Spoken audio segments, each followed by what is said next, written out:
ನೀನ್ ಅನ್ಕೊಂಡಾಗ ನಿನ್ ಮದ್ವೆಗೆ ಬಂದಿದ್ದೆ ಜಾನು. ಅಷ್ಟೊಂದು ಜನರ ಮಧ್ಯೆ ಅವನ್ ಮೂಲೆಯಲ್ಲಿ ನಿಂತಿದ್ದೆ. ತಾಳಿ ಕಟ್ಟೋವರೆಗೂ ನನ್ನ ಕೈಲಿ ಇರಕ್ಕಾಗ್ಲಿಲ್ಲ. ಆ ಮಂಟಪದಿಂದ, ಆ ಸೌಂಡಿಂದ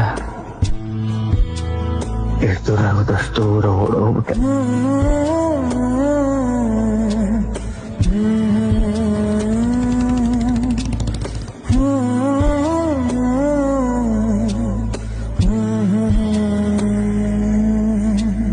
ಮೊದಲ ಸಲ ಬದುಕಿರುವೆ ಅನಿಸುತ್ತಿದೆ.